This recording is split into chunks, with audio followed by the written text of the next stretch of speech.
Questa è l'opera chiave delle collezioni accademiche e della storia stessa dell'Accademia di San Luca. Rappresenta San Luca che sta facendo il ritratto alla Vergine Maria col bambino e dietro di lui appare Raffaello Sanzio, ritenuto per secoli l'autore di questo quadro, anche se per noi studiosi questo è un problema singolare. La storia del quadro si può raccontare in 2 parole. Era anticamente sull'altare di una chiesetta sull'Esquilino, vicino Santa Maria Maggiore, che apparteneva, era gestita, diciamo così, dalla Compagnia degli Artisti, ancora non definita col termine Accademia di San Luca. Però, insomma, era una struttura embrionale. Il quadro era venerato perché rappresentava il santo protettore degli artisti stessi. San Luca faceva il pittore di professione e una pia leggenda racconta che fece il ritratto alla Vergine. Quindi per una compagnia di pittori questo quadro è un simbolo e si pensava che l'autore fosse Raffaello. Perché si pensava? Perché c'è lui che appare, si riconosce il suo volto. Ma poi quella chiesetta fu distrutta, il quadro passò a un'altra sede dell'Accademia, nel corso dei secoli ha cambiato casa più volte, ma è rimasto sempre dell'Accademia di San Luca e sempre il suo simbolo. Però nel corso dei secoli gli studiosi si sono interrogati: ma è veramente Raffaello l'autore? Certo, il quadro è antico, ha subito anche nel corso del tempo tanti danni.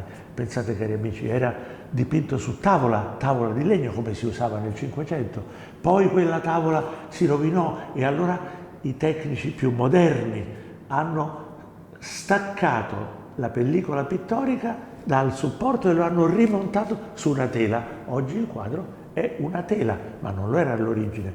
Ha subito innumerevoli danni, le cronache ci raccontano che è stato più volte restaurato, più volte addirittura manomesso, ma ora è qua davanti a noi in buono stato di conservazione e noi ci interroghiamo: è veramente Raffaello?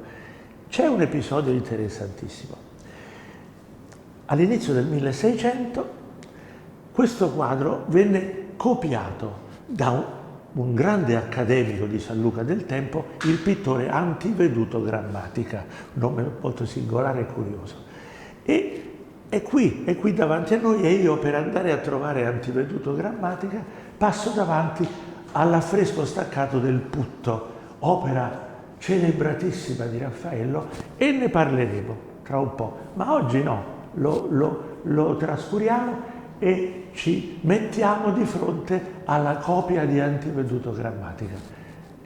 Possiamo giudicare con i nostri occhi, è quasi identica, anche se con qualche variazione cromatica.